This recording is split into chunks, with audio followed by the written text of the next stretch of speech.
Election is turning. इथे बदल फार मोठा जाणवतोय.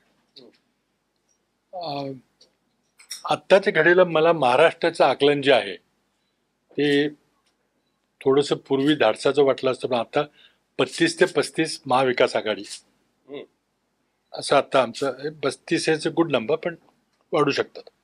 शरद पवारांनी 30 ते 35 सांगितलंय, जयंत पाटलांनी 32 ते 35 सांगितलंय. मला इंडिपेंडेंटली उद्धवला खूपच सिंपती आहे. आता ही थोडी अतिशयोक्ती सुरुवातीला वाटलीच, पण आता वाटत नाही. आम्ही सुदैवानं इलेक्शन हे 5 मुद्द्यावर फोकस केले. त्यामध्ये महागाई, बेरोजगारी, शेतकरी, corruption, both types, financial corruption आणि जे निवडणुकीचं म्हणजे सरकार पाडण्यामध्ये जे हे झालं नैतिक आणि राजनैतिक करप्शन आहे ते. आणि ह्या सगळ्याचा परिणाम म्हणजे शेवटचा महत्वाचा मुद्दा म्हणजे संविधान बचाव. मला वाटतं बरेचसे मुद्दे, हे सगळेचे सगळे मुद्दे जवळपास नरेंद्र मोदीने आम्हाला दिलेले. बिकॉज ऑफ त्यांनी 10 वर्षामध्ये जी आश्वासने दिली त्याबद्दल कुठं बोलायला तयार नाहीत की काय अडचणी आल्या, युद्ध झालं, प्रयत्न करू, पुढं करू, काही नाही. अजिबात ॲरोगंट काही केलं नाही. आणि 370 आणि 400 पारचा त्यांना अंगलट आला. त्यामुळे काय झालं की दलित कम्युनिटी, पर्टिक्युलर आंबेडकरी कम्युनिटी टोटली कन्सॉलिडेट झालेली आहे. त्यामुळे आंबेडकरांचा काहीच प्रभाव पडणार नाही. आणि इतर लोकही म्हणतात की बाबा हे लोकशाही गेली तर वाईट. म्हणजे इंदिरा गांधींच्या वेळेला असं झालं होतं की लोकशाही धोक्यात आहे. आता लोकशाही धोक्यात हा मेसेज केलेला आहे. त्या 5ही मुद्द्यावर त्यांचं काही उत्तर येत नाही. शेतकऱ्यांच्या बद्दल फक्त 6,000 रुपये वर्षाला देतो एवढंच कव्हरिंग करण्याचा मुद्दा आहे. फ्री रॅशनचा काही फार फरक पडलेला दिसत नाही, कारण ते पुरत नाही. आणि त्यामुळे त्यांनी खूप काही मोठं फरक पडेल असं काय वाटत नाही. बाकी त्यांनी ज्या योजना केल्यात त्या लोकांनी फॅक्टर इन केलेल्या आहेत की आहे ठीक आहे, आमचा राईट होता. पण बेरोजगारी काय इतक्या प्रचंड मोठ्या प्रमाणात आपण व्यावसायिक शिक्षण संस्था काढलेले आहेत. इंजिनिअरिंग कॉलेजेस, MBA, लॉची काढली. आणि इतक्या मोठ्या प्रमाणात ग्रॅज्युएट्स टर्नआउट होतात ग्रामीण भागातले. फी खूप आहे, त्यामुळं घरात खूप डिस्ट्रेस आहे. जमीन विकायला लागते, दागिने घाण ठेवायला लागतात. आणि तशा डिस्ट्रेसमध्ये जर मुलगा जर त्यांनी कंप्लीट केला कोर्स आणि त्याला नोकरी मिळाली तर खूपच संबंध त्या परिवारामध्ये किंवा वायडर फॅमिलीमध्ये खूप अँगर आहे. शेतकऱ्याच्या बाबतीमध्ये त्यांनी तर मी तर सारखं जाहीर माझ्या भाषणामध्ये म्हणतो की आज नरेंद्र मोदी हा शेतकऱ्यांच्यावर सूड उगवत आहेत. कारण शेतकऱ्यांनी ज्या प्रकारे आंदोलन करून नरेंद्र मोदींना ते कायदे परत घ्यावे लागले त्याचा खूप मोठा अपमान झाला. आणि त्याचा बदला घेण्याकरता ते सूड घेत आहेत. जिथं किमती जरा वाढायला लागल्यात की निर्यात बंदी करून त्या किमती कमी करायच्या. साखरेवर निर्यात बंदी, गव्हावर निर्यात बंदी, तांदळावर निर्यात बंदी. आणि कांद्याचं तर फारच ज्वलंत परिणाम. 40 रुपये किलो कांदा गेलेला, निर्यात बंदी केल्यावर 6 रुपयावर आला. अडाणी शेतकरी हे गणित करू शकतो ना की माझी इतकी एकर जमीन, इतका क्विंटल कांदा झाला असता इतक्यात, तर ते करू शकतो. आता त्याने जे निर्यात बंदी उठवलेली आहे खूप प्रचार झाल्यामुळं, पण त्यावर 40% एक्सपोर्ट टॅक्स लावलाय, एक्सपोर्ट ड्युटी लावली. म्हणजे अगदी थेट शेतकऱ्याच्या खिशातले 40% पैसे ते घेणार. काय त्याला व्हॉट इज द रिझन, काय त्याला अर्थ नाही. फक्त अर्बन कन्झ्युमर्सना सॅटिस्फाय करण्याकरता एवढंच आहे. ते शेतकऱ्याला एक कळते. ते 6,000 रुपये वर्षाला मिळतात त्यांनी काही समाधान होईल का, तर तो शेत मालकाला मिळतात, शेतमजुराला मिळत नाहीत. तशी शेतीची जी एंटायर इकोसिस्टीम आहे त्यामध्ये खूप डिस्ट्रेस आहे. त्यामध्ये मालकी आहेत, भूमिहीन शेतमजुरी आहेत, इतरही आहेत. तो एक खूप मोठा वर्ग. आणि कांद्याच्या 6 कॉन्स्टिट्युशनमध्ये तर काही शक्यच नाही. 6 आहेत तिथं आहेत कांदा उत्पादन, तिथं अजिबातच नाही. महागाई आहे आणि डिझेल पेट्रोल एवढे कर का लावले. लोक विचारतात की तुम्हाला माहिती आहे डिझेल पेट्रोल वाढलं तर आम्हाला सगळ्यांनाच त्रास होईल. आणि डिझेल पेट्रोलमुळे ओव्हरऑल होतं. नंतर GSTचा विषय लोकांना काही कळत नाही. पण शेतकरीच्या मनामध्ये इतका घुसलाय की आमच्या 1 लाख रुपये खतं घेतली तर 18,000 रुपये GST लागेल. आता GST खतावर 12% वगैरे. पण त्या इतकं ते भिनलंय की कुठेही आम्ही ग्रामीण भागात गेलो तर GST. शेतकरी जीएसटीचं बोलतोय. त्यामुळे या 5-6 मुद्दे आहेत आणि दलित समाजामध्ये ते संविधान धोक्यात आहे हे क्लिअरली घुसलंय. त्यामुळे आंबेडकरांचा जो फॅक्टर होता की 2019 मध्ये त्यांना MIMच्या अलायन्स नंतर 7% मतं होती. आता MIMचा अलायन्स नाही, त्यामुळे समजा त्या रेशोप्रमाणे ती 3-3.5% मतं पडली तर हे दलितचे कन्सॉलिडेशन झाले. त्यामुळे मला वाटतं 1% सुद्धा ओव्हरऑल त्यांना मिळेल का नाही माहिती नाही. म्हणजे डेस्परेट आहे त्यांचं, ही इज एक्सपोज नाव, त्यात काय त्याला अर्थ नाही. आम्ही 5 सीट देतो तो घ्यायला पाहिजे होत्या, नाही घेतल्या. तो ओव्हरऑल मला वाटतं की नरेंद्र मोदींनी फार चुका केल्या. आता शेवटचे म्हणजे ह्या त्यांच्या भाषणाचा जो स्तर घसरलेला आहे त्यामुळे त्यांनी जवळजवळ आत्मविश्वास गमावलेला आहे असं एक चित्र उठतंय. आता तुम्ही 400 पार जर जाणार असाल तर तुम्ही तुमच्या जाहीरनाम्यात सांगा तुमचं सरकार येणार आहे. तुम्ही बोला ना, काँग्रेसच्या जाहीरनाम्याबद्दल का बोलताय? आणि काँग्रेसच्या जाहीरनाम्यामध्ये एकही गोष्ट नसलेली ते बोलतायत. आता तुमची एक म्हैस काढून नेतील, तुमच्या घरातले खोली घेऊन जातील, म्हणजे अजिबात म्हणजे थोडंसं इतकं विसंगत बोलतायत. आणि लास्ट पॉइंट म्हणजे जे अदानी अंबानी बद्दल जे स्टेटमेंट केलं ते इतकं त्यांचं अंगलट आलंय की number 1, if it is a fact, एक तर तुम्ही खोटं बोलताय, याचं काही घडलेलं नाही, पण खरं असेल की त्यांनी काही पैसे द्यायला सुरुवात केली असेल तर they have sense the election result on 4th. आणि सगळ्यात उद्योगपती आणि इंडस्ट्रियलिस्टला सगळ्यात आधी ते कळतं, सेन्स आहे, आणि they are hedging their bets.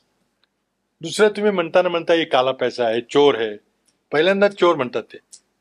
म्हणजे मग ते इतकं ते विचित्र झालंय की तुम्हाला ते असं म्हणायची का पाडायची. म्हणजे कुठेतरी फारच हर्ट झाले ते काहीतरी घडल्यामुळं, किंवा त्यांना पैसे देतात ते घडल्यामुळे ते एकदम इज गॉन बिझर्क. तर ते काही सांगता येत नाही कोणा. नंतर केजरीवालचा 75 वर्ष वयाचा मुद्दा तर हा मास्टर स्ट्रोक आहे, त्याला काही उत्तर देऊ शकणार नाही.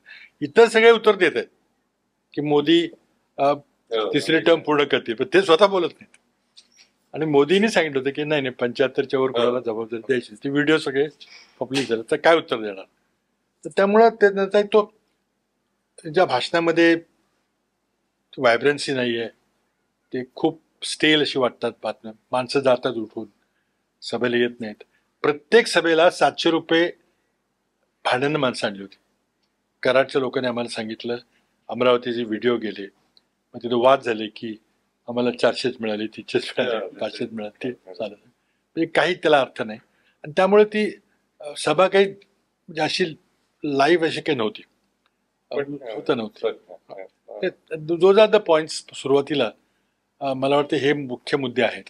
त्यामुळं महाराष्ट्रामध्ये मी जे आकडा बोललो आत्ता, पुढं आणखी व्हायचं काय माहिती नाही.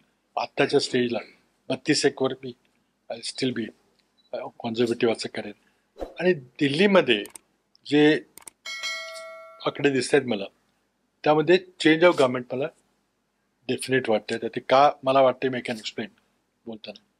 पण मला चेंज ऑफ गव्हर्नमेंटची फार शक्यता वाटते की they may not be able to cobble together majority.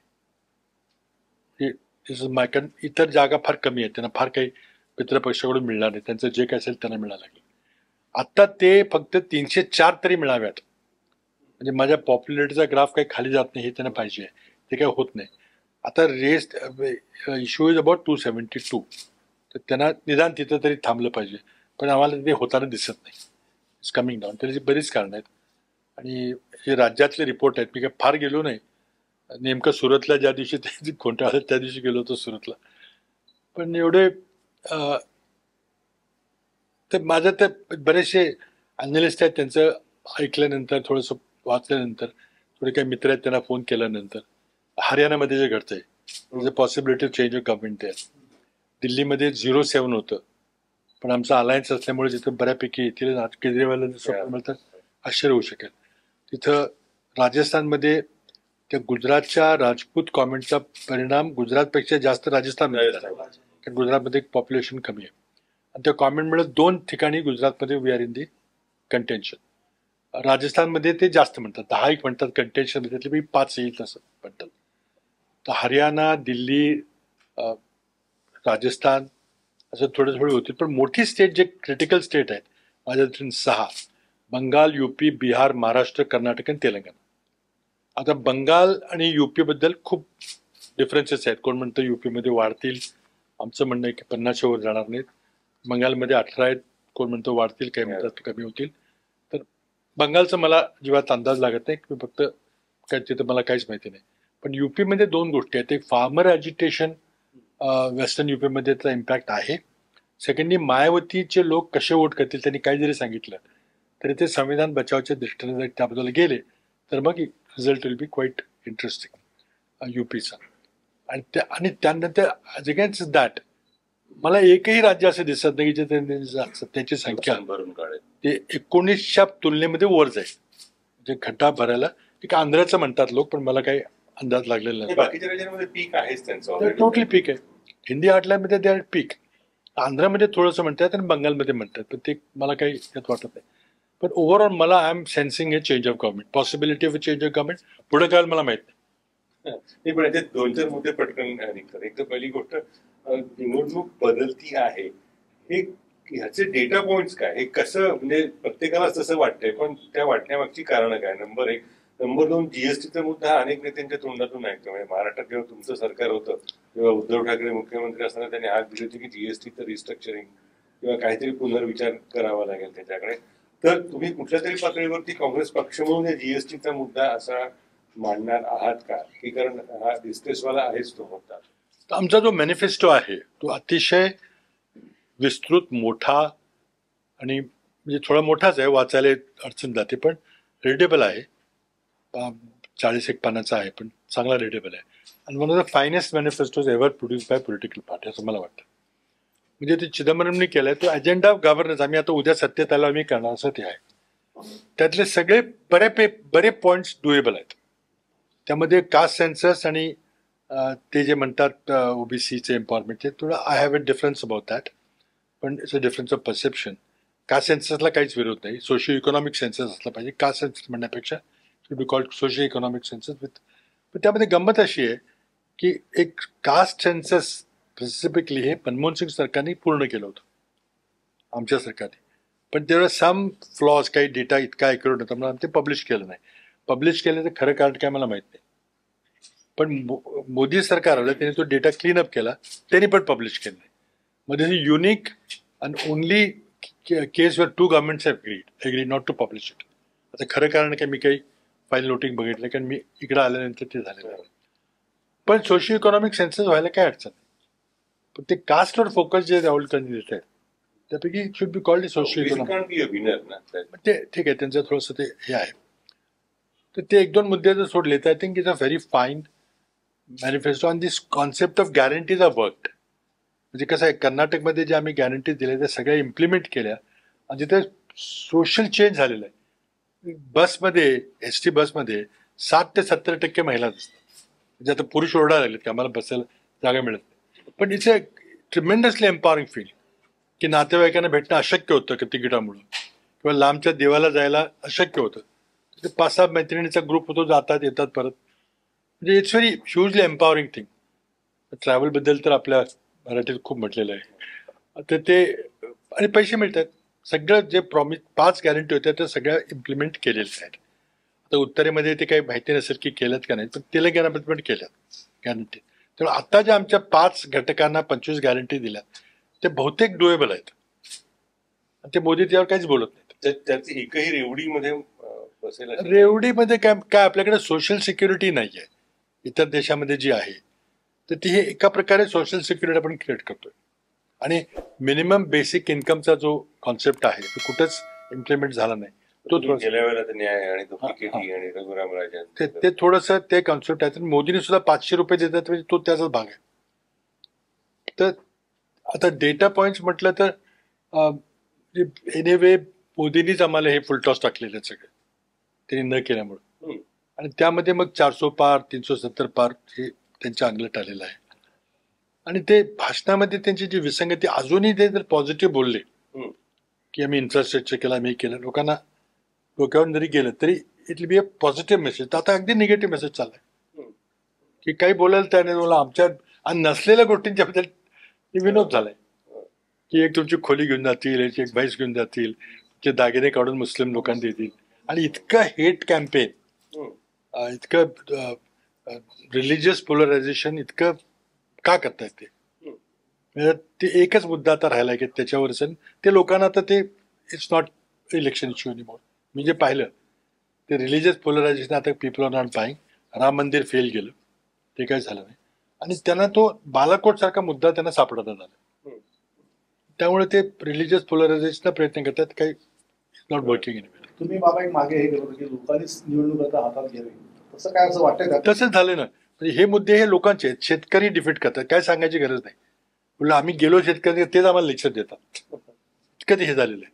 जॉबचं काय की जॉबचा सगळा स्पेसिफिक मुद्दा आहे. ज्या घरात बेकार मुलगा आहे तिथे काही सांगायची गरज नाही.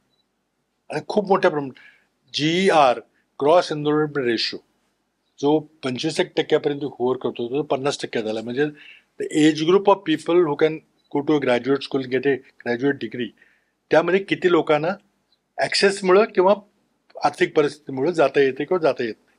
तो 25% लोक ग्रॅज्युएट होते ते 50% झाले, which is good. Japan south कोरियाचा 97% वगैरे आहे, पण आपला 50%पर्यंत गेला. पण दॅट इज इतक्या लोकांना ते व्हाईट कॉलर जॉब पाहिजे, त्यांना ते शेतीवर पण जाणार नाही परत. तर जॉबचा क्रायसिस फार मोठा आहे, आणि त्याचं कारण सगळ्यात मोठं महत्वाचं आहे की त्यांच्या इकॉनॉमिक ग्रोथ रेट हा कोलॅप्स झालाय. आता सांगताना थोडंसं कॉम्प्लिकेटेड वाटतं लोकांना सभेत, तरी पण आम्ही सांगतो की इकॉनॉमिक ग्रोथ रेट कोलॅप्स झाल्यामुळं, फक्त कोविडमुळं नाही, त्याच्या आधीपासूनच कोलॅप्स झालेला आहे. तर एक डेटा पॉईंट मी सांगतो की जर ज्या विकास दर मनमोहन सिंग सरकारमध्ये जो विकास दर देशाचा होता, सरासरी विकास दर 10 वर्षातला, तोच विकास जर मोदींनी टिकवला असता तर आपण आज 3ऱ्या क्रमांकाची अर्थव्यवस्था झाली, तो 5व्या नाही. म्हणजे इकॉनॉमिक स्लोडाऊन आहे का? नक्कीच आहे, कोणीच नाही म्हणू शकत नाही. त्यामुळे काय झालं, कराचं उत्पन्न, सगळे उत्पन्न कमी झालेले आहेत, म्हणून सरकार चालवायला पैसे नाहीत, म्हणून प्रचंड मोठं कर्ज काढलेलं आहे. 55 लाख कोटी रुपये जे आमचं कर्ज होतं ते आता 180 190 तो आकडा वाढत राहतो, पण जवळजवळ 200 लाख कोटीकडे गेले कर्ज. त्यांनी भागत नाही, कर लावले. जेव्हा डिझेल पेट्रोल गॅसवर कर लावतो आणि किमती वाढतो तर लोकांना त्रास होईल हे मोदींना कळत नाही का? नोज इट की कशाला लावायचे, पण का ते करतात? का अपरिहार्य आहे, कारण त्याच्यावर पर्याय नाही. म्हणून GST आता छोट्या छोट्या गोष्टीच्यावर GST लावून कर गळवतोय, कारण ग्रोथ रेट कमी झालाय. इंडस्ट्रीकडून नॉर्मली बॉयन्सी पाहिजे होती कराची, ती नाही आहे. त्यांनी भागत नाही म्हटल्यावर मग पब्लिक सेक्टर विकायला लागले. प्रियंका गांधी म्हणतात की काँग्रेसने काहीच नाही केलं, तुम्ही विकताय काय? तुम्ही आम्ही केलं होतं त्यावर म्हणून ते विकताय. हे तिन्ही गोष्टी आहेत, तिथं लोकांना कळायला लागल्यात.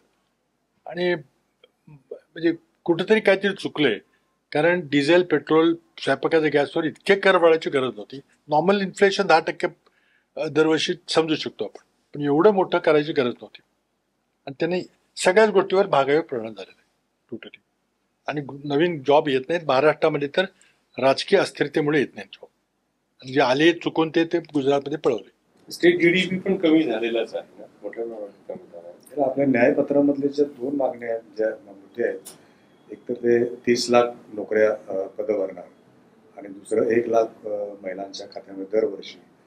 याचं काय आर्थिक काय? 2 गोष्टी आहेत की 1 लाख महिलांच्या त्यामध्ये क्वालिफिकेशन आहे की गरीब महिलांच्या. आता गरीबाची व्याख्या काय तर 20% कुटुंबाशी आपण करू शकतो किंवा ते आणखी कमी पण होईल. पण तिथं मग स्लायडिंग स्केल सुद्धा असू शकते की 15% 10% लोकांना 1 लाख, 10 ते 20 मध्ये थोडं कमी, नाही तर मग एकदम स्टेप येईल की माझे उत्पन्न 1000 रुपये वाढलं तरी मला नाही मिळणार, तुम्हाला मिळणार. ते फ्लॅश आउट करावं लागेल. तर तो काही खरंच डुएबल आहे का? कारण पैसे लागतील त्याला.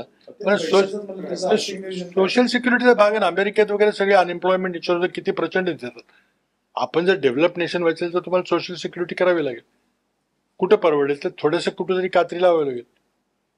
आज अग्निवीर स्कीम आणण्याचं कारण फक्त पेन्शन परवडत नाही म्हणून, नॅशनल सिक्युरिटी काही बोलतच नाहीत. पण मग असं असेल तर तो मोदी सुरुवातीला जी टीका करत होते की श्रीमंतांवर कर लावणं, म्हणजे सॅम पित्रोदा यांच्या वाक्यावरनं तो वाद झाला, त्या दिशेकडे जावं लागेलच ना, पर्याय काय?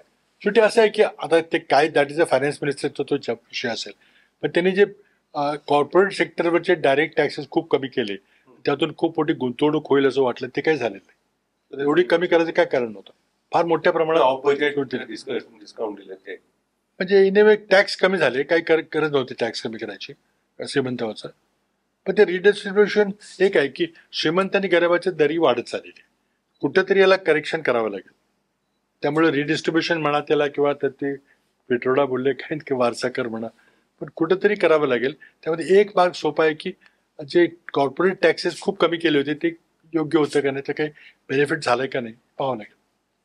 पण आता ठीक आहे, सगळ्या गोष्टी आहेत, सगळे पैसे मिळतील का, काय गोष्टी टप्प्याटप्प्याने अंमलात आणता येतील. पण हे आपण बीओपीचे मिनिस्टर होतो, आता 30 लाख पदं भरायची, हे किती बर्डन पडेल? एकदम नाही वाटत. ते 5 वर्षामध्ये भरावं लागतील. कारण काय इतकं बंचिंग केलं तर तुमचं सगळं एज प्रोफाईल वगैरे सगळं बिघडतं आणि मग मेरिट मिळत नाही. कारण मेरिट तुम्हाला एवढंच मिळू शकतात. त्यामुळे ते हे होऊन जाईल टप्प्याटप्प्याने. Whatever issues you said about GST and farmers, हे असं ग्राउंडवर आम्हाला थोडं कसं दिसतंय की पीपल जीएसटी तर का माहित नाही, इतका तो डिझेल पेट्रोलपेक्षा जास्त जीएसटी. पण एक त्याच्यातच आहे की हे सगळं जो अनरेस्ट आहे ना, हे याला कॅपिटलाइज करायला म्हणजे जी यंत्रणा खाली हवी असेल. कारण बीजेपी कसं लिटरली म्हणजे मॅन टू मॅन त्यांचं कॅम्पेन सुरू आहे. नॉट ओनली कॅम्पेन, ते पर्सुएन्स पूर्ण 2 वर्षापासून सुरू आहे की एव्हरी कार्यकर्ता तो 8 फॅमिलीजकडे पूर्ण राऊंड द इयर त्यांनी फोकस केला आहे. आणि त्या तुलनेत म्हणजे काँग्रेस असेल किंवा महाविकास आघाडीकडे पूर्ण त्या ग्राउंड लेवल्सवर तसं एक कुठेतरी मिसिंग दिसत होतं की रिच आउट जो आहे, रिच आउट प्लॅन आहे, दॅट वॉज नॉट पॉसिबल. ते 2 गोष्टी आहेत. That is true about BJP. बीजेपीच्या बद्दल एक खरं आहे की त्यांचं खूप चांगला रीच आहे. पण मग तेच अजित पवार आणि शिंदेच्या बद्दल आहे का, तर नाही. अजित पवारचं फार पर्सनलाइज्ड आहे आणि त्यांना काही फार तेवढा रिस्पॉन्स मिळणार नाही असं मला वाटतंय. He may not get a single seat. बारामतीचं थोडंसं टाईट आहे, पण मला वाटत नाही की नाही, रायगड पण नाही. तर थोडंसं त्यांच्याबद्दल थोडीशी नाराजी आहे. पण काय झालं की 3 पक्षाची युनिटीचा फायदा आम्हाला जास्त आहे. कारण त्यांच्या 3 पक्षामध्ये शिंदे आणि BJP was together early roads. तर त्यांना ॲडिशन काय झाले ते अजित पवारांचे झालेले आहे. पण अजित पवारांच्याकडं आमचं कंटेन्शन आहे की ते नेते आलेत पण मतदार नाही. त्यामुळे फार मोठ्या प्रमाणात त्यांच्याकडे ॲक्रिशन नाही आहे. आमच्याकडे खरोखर झालेलं आहे. पण राष्ट्रवादी काँग्रेस आणि काँग्रेस होते. शरद पवारची मतं कमी झाली की फार झाली नाहीत कमी, कारण सिंपती त्यांना खूप आहे. पण शिवसेना आल्यामुळे सगळी ॲडिशनच आहे ना. आणि त्याचा फायदा आम्हाला 3-4 विधानसभेच्या पोटनिवडणुकीमध्ये आला. कसब्यासारखी निवडणूक, कोल्हापूरसारखी. आणि त्याच्यापेक्षा जास्त पुणे सार्वजनिक स्वराज्य संस्थांच्या टीचर्स आणि ग्रॅज्युएट्समध्ये आम्हाला आला. कधीही आम्ही जिंकल्या नव्हत्या. 3 गेल्यावर एकदम चित्रच बदललं. आणि हे आम्हाला जाणवते रस्त्यावर की 3 आले की आमच्या एखाद्या पॉकेटमध्ये आम्ही कमी असलो तर राष्ट्रवादी आहे किंवा तिथं शिवसेना आहे किंवा आम्ही बऱ्याच ठिकाणी आहे, ते तिथे त्यांचं कमी असलं तर वी आर सपोर्टिंग देम. हे 3 पक्षाचं खूप फॉर्मेडेबल. ते त्यांना इतका त्याचा फायदा नाही आहे. आणि सिंपती तर आहेच. शरद पवार आणि उद्धवजींच्यावर सिंपती. उद्धवजी खूप चांगली कॅम्पेन करतायत. शरद पवार प्रचंड कॅम्पेन केली. त्यांनी half the battle was one in deciding the seats.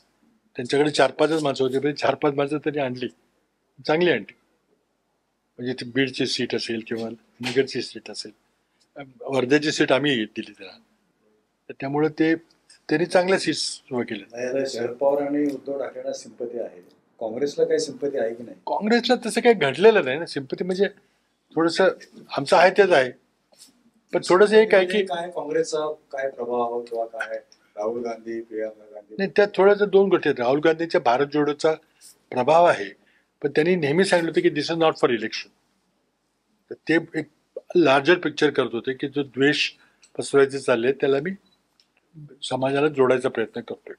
आता त्यांची स्वतःची पर्सनल हे वाढली, त्यात म्हणजे त्याची इमेज वाढलं, सगळं झालं, तो बेनिफिट त्यांना मिळाला. पण त्या डायरेक्ट ज्या मतदारसंघातून गेले तिथं निवडून येईल का सीट असं म्हणण्यात काय अर्थ? तसं नव्हे. आता राहुल गांधी एवढ्या सभा घेत आहेत, त्याला रिस्पॉन्स चांगला मिळतोय. प्रियंकाला चांगला मिळतोय. प्रियंकाला चांगला मिळतो. बाबा याची नंदुरबारची फार मोठी सभा झाली. आणि मी त्याच्या राहुल गांधींच्या 2 सभा अटेंड केल्या. त्याची भाषणाची लेवल खूपच चांगली वाढलेली आहे. म्हणजे ही स्पीकिंग फॉर 40 मिनिट्स. पूर्वी ते 12-15 मिनिटात लगेच थांबायचे. त्यामुळे काही सॅटिस्फॅक्शन होत नव्हतं. ते खूप करतात. फक्त ते जास्तीत जास्त मॅनिफेस्टो जास्त बोलतात, तर खूप चांगल्या प्रकारे एक्सप्लेन करतात. पण 40 मिनिटाचं खूप कंटेंटफुल स्पीच आहे. सोलापूरचं मी ऐकलं, पुण्याचं ऐकलं, खूप चांगलं झालं. He is of course a major force now, आणि Priyanka is also drawing huge crowds, दोघं नाही. पण ते आहे. अरविंद केजरीवालचं जे आता थोडं उशिरा आले तसं वाटतं, कारण त्यांचं ते स्पीचेस उशिरा म्हणजे आलेच नसते, सुप्रीम कोर्टात बेल नसेल तर आलेच नसते ते. उशिरा काय, त्यांच्या इच्छेने उशिरा नाही आले ते.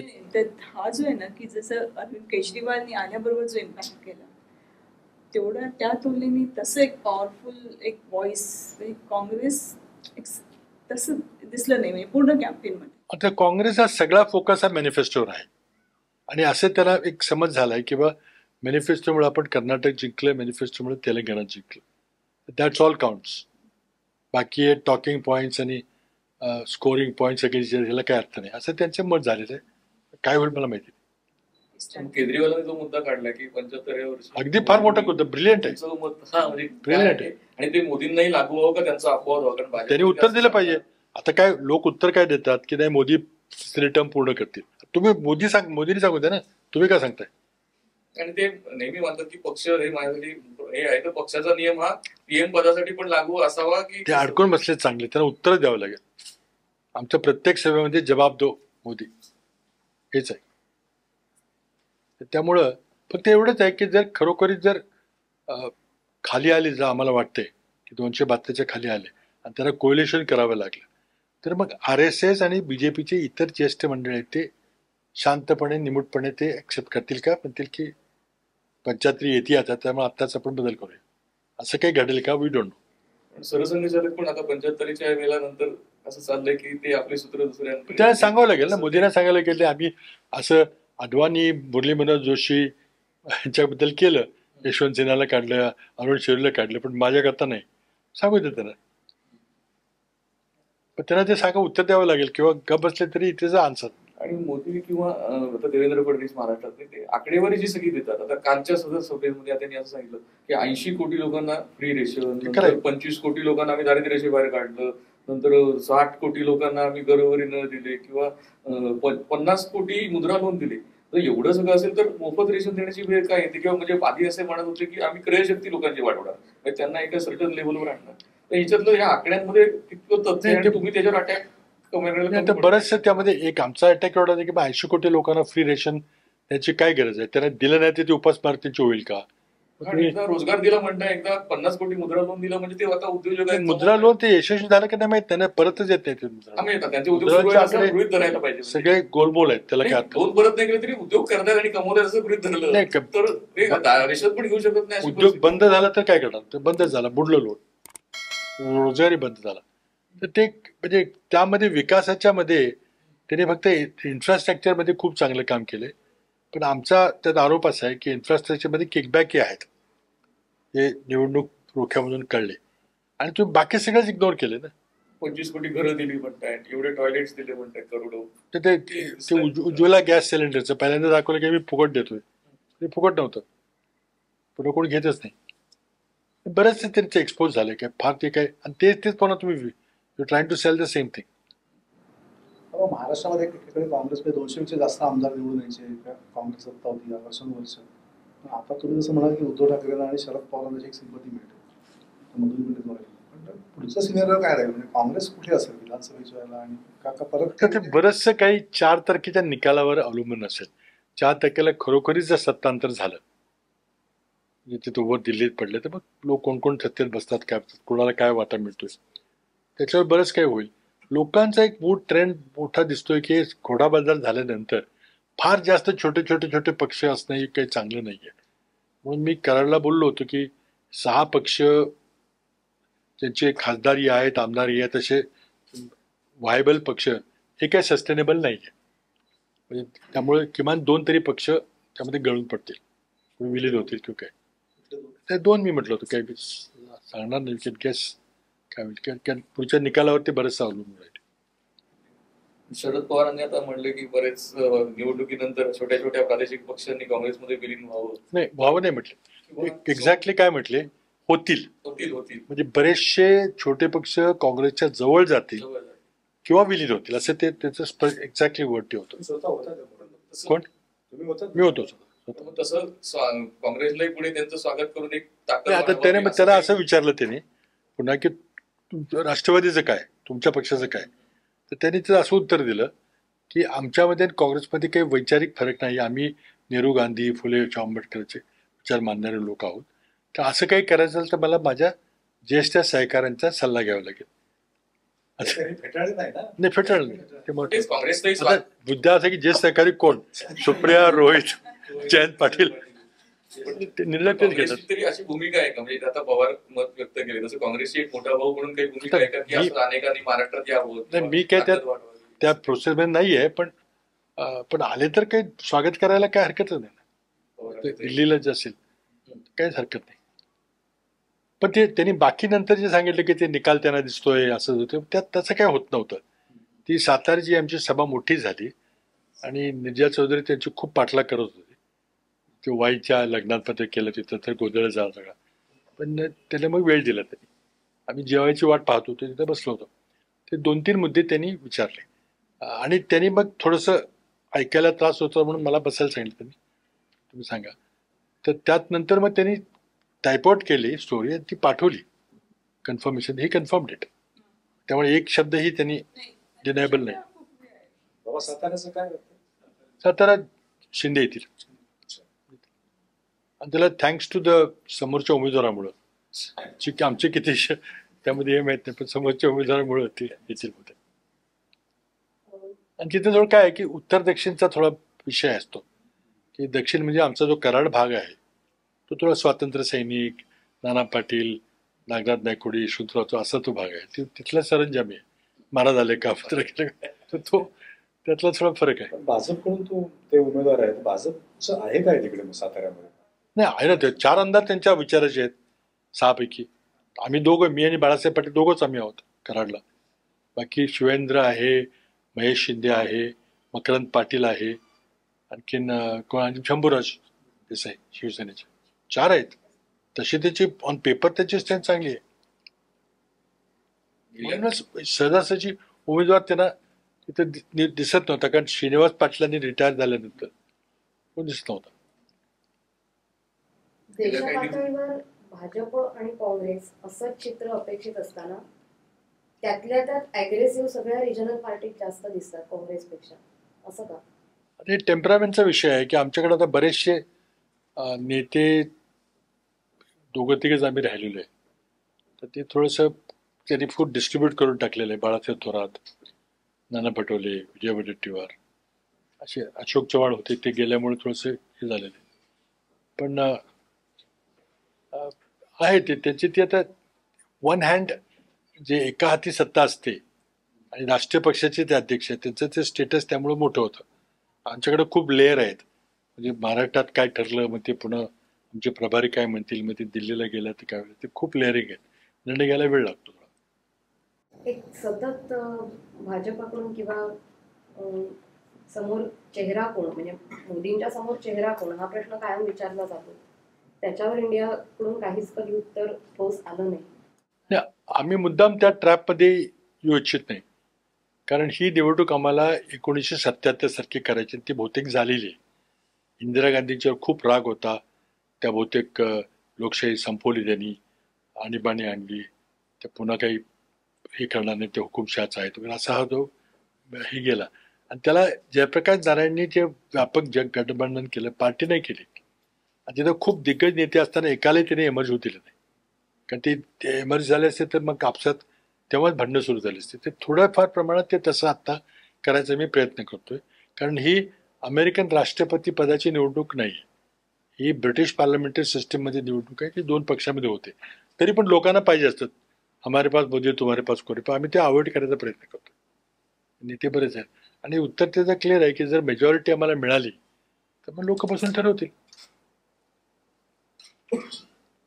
त्या ट्रॅपमध्ये आम्ही आलेलो नाही की तुमचा चेहरा कुठे आहे, आणि त्यांना ते राहुल गांधी विरुद्ध मोदी अशी निवडणूक करायची, आम्हाला ते करायची नाही. पण मग आता लाट तेवढी 14 मध्ये जी होती, ज्या पद्धतीने एक होती, किंवा राजीव गांधीच्या काळात बोफोर्सवरनं ते वातावरण निर्माण झालं होतं आणि सत्ता झाली, तर तसं तेवढे ताकदीने आता कुठला विषय वाटतो किंवा की लोकांची नाराजी तीव्र आहे? आता काय झालंय, तो करप्शनचा मुद्दा जो राफेलचा आम्ही केला, नंतर अलीकडे अदानीचा केला, ते मुद्दे आम्ही थोडेसे विचारपूर्वक मला वाटतं ते बाजूला केलं. आता खरं म्हणजे राफेलचा मुद्दा आता पुन्हा उचलला पाहिजे, म्हणजे माझी इच्छा उचलायची की तुम्ही अनिल अंबानीला 60,000 कोटीचा ऑफसेट कॉन्ट्रॅक्ट दिलं, त्यातलं तर 5 वर्षात काय झालं दाखवा. तो बँकरप्ट झालेला आहे, तर ते पण नाही काढलेलं. आणि अडाणीचाही मुद्दा एका टप्प्याच्या पुढे नाही केलेला. पण ते मोदी त्या ट्रॅपमध्ये कसे आले मला काही समजत नाही. ते म्हणतात की तुम्ही अडाणीच्या विरुद्ध बोलत नाही, अंबानीच्या विरुद्ध बोलत नाही. अंबानीच्या विरुद्ध कधी नव्हतेच बोलत, ते अडाणीचे बोलत होते. म्हणजे तुम्ही पैसे घेतलेत, चोरीचा पैसा आहे, टेम्पो लोड पैसा घेतला, ते कशाला बोलतो. त्याला आमचं असं म्हणणं आहे की मग जर पैसे तुम्ही म्हणताय की दिले पैसे, तुमच्याकडे सगळ्या एजन्सीज आहेत, तुम्हाला माहीत असेल खरोखर दिले असतील, मग याचा अर्थ त्यांना इलेक्शनचा रिझल्ट कळलाय. सगळ्यात आधी उद्योगपतींना कळतंय. ते आहे म्हणजे निश्चितच इलेक्शन बदल चेंज होते. ते पूर्वीचा जो ब्रॅव्हर्ड होता 400 पार, ते काय राहिले. मुंबईतले आता 6 ह्याच्यात आहेत किंवा एमएम मध्ये ते काँग्रेस किंवा महाविकास आघाडी. तर आम्हाला काय एकच खरं म्हणजे फाईटमध्ये सीट आम्ही आहे. म्हणजे आम्ही लढणार दोन्ही चांगल्या आणि इतरांना मदत करणार. आम्हाला दक्षिण मध्ये मिळाली तर बरं झालं असतं. आता फाईटमध्ये कुठले उत्तर मध्यची? आमच्याकडे उत्तर आहे. तो उत्तरचे तर बिचारा भूषण पाटील लढतोय, पण मागचा निकाल फार वाईट होता. दोन पैकी फाईटमध्ये कुठले? वर्षा नक्की जिंकते. बाबा 32 ते 35 तुमचा जो अंदाज आहे ना, तर काँग्रेसचा शेअर किती असेल? आता तो एक्झॅक्टली सांगणं थोडंसं तसं विश्लेषण करणं थोडं अवघड आहे. मुद्दा मोगम ठेवलं होतं.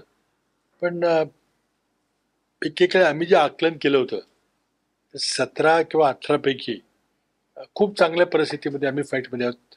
13-14 पर्यंत चांगल्या फाईटमध्ये असं म्हटलं होतं. मला असं वाटतं की 12 पर्यंत जायला काही हरकत नाही. विदर्भ फार चांगला आहे. आम्ही म्हणजे जवळजवळ सगळ्याच म्हणतोय, पण ते गडकरी म्हटल्यामुळे थोडंसं एखादी सीट आम्ही सोडतोय. तर इतकंच ते हे आहे वातावरण आहे. सगळे चंद्रपूर, गडचिरोली, अमरावती, सोलापूरची पण येईल. सोलापूर येईल, कोल्हापूर येईल, सातारा येईल, लातूर चांगली आहे फार. नांदेडचं थोडे आहे टफ, पण येईल. पुण्याची पण फाईटमध्ये आहे, काय सांगता येत नाही काय. ते पुण्यात काय त्याला दंगेकरांना 45 दिवसाचा अवधी मिळाला, कारण सगळ्यात आधी त्यांची सीट टिकलं झाली होती. त्यामुळे त्यांनी प्रत्येक मतदाराला गाठले जवळजवळ. राहुल गांधी सभा चांगली आहे. राहुल गांधी तर मुंबईत नाही सभा नाही, मी कळलं नाही अजून नाही. किती 4-5 दिवस राहिले. हो नाही ना, आता झाली तर उद्या परवाच करावं लागेल. ते मला तर रायबरेली थोडस वेळ देतील. महाविकास आघाडी 17 तारखेला महाविकास आघाडी 17 मीटिंगला ते येणार आहेत असं किंवा कार्यक्रम कोण राहुल गांधींचं किंवा नाही खरगेंचं चालू. मला मी काय आत्ताच आलोय, मला माहिती नाही. आज मला कळेल. मी तिकडे औरंगाबादला गेलो होतो, तिकडे होतो. तिथून मग आत्ताच मी मुंबईला आज.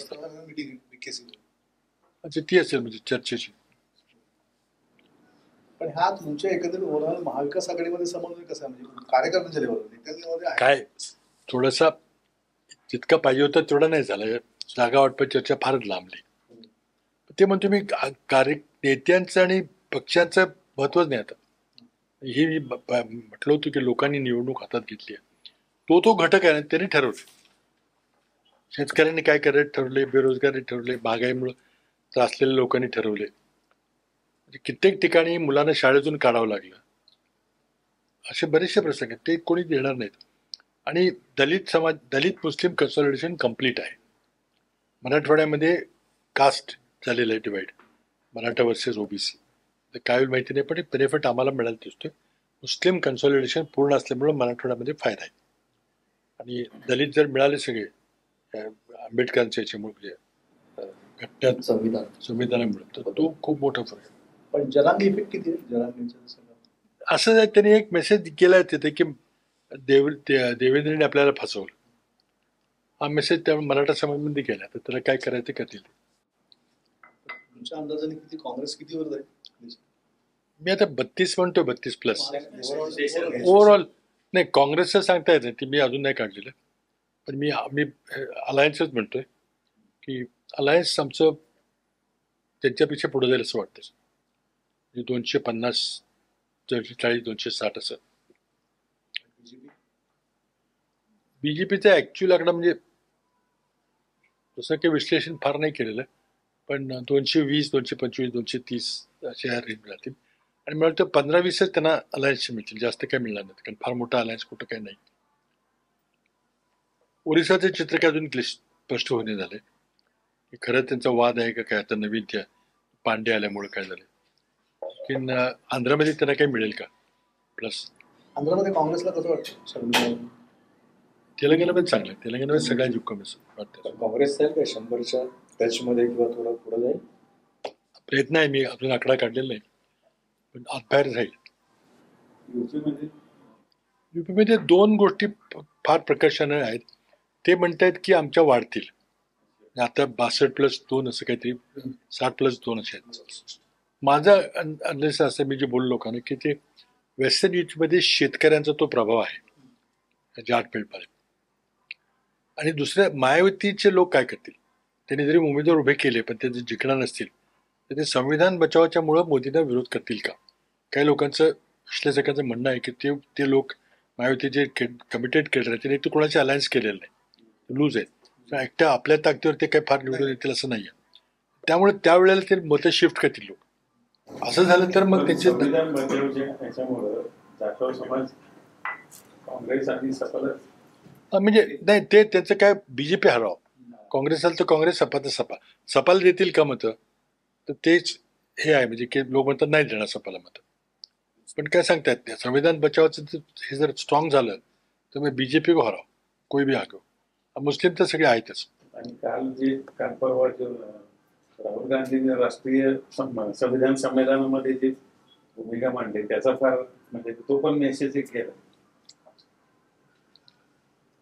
राहुल गांधींनी करेक्ट स्टेप्स घेतलेत आतापर्यंत, मला वाटतं काय फार मोठी चूक झालेली नाही. आणि जे झालं ते बाहेरून म्हणजे मणिशंकर अय्यर आणि पिट्रोडाची पण क्विक निर्णय घेऊन टाकला, तर तो विषय संपला आता. आणि आमच्या मेन नेत्यांच्याकडून काय झालं तर वडेट्टीवारनी ते स्टेटमेंट केलंय, पण त्याचे ते डबल एज स्टेटमेंट आहे, फायदा होईल का नुकसान होईल काही सांगता येत नाही. ते फॅक्च्युअली चुकीचं असू शकेल, पण त्याने ते डाऊट मनामध्ये पेरलं. ते म्हणतात की केंद्रात सत्ता बदल शक्यता वाटते तुम्हाला, तसं आता 4 महिन्यांनी 5 महिन्यांनी महाराष्ट्रात निवडणुका आहेत, तर महाराष्ट्रात ही पुन्हा महाविकास आघाडी सरकारी सर्व केंद्रातल्या सत्तेच्या 4 तारखेच्या निकालावर सर्व काही पुढचं अवलंबून राहील. अलायन्सेस कसे राहतील, कुठला पक्ष कोणामध्ये विलीन होईल, काय होईल, ते सगळं हवं.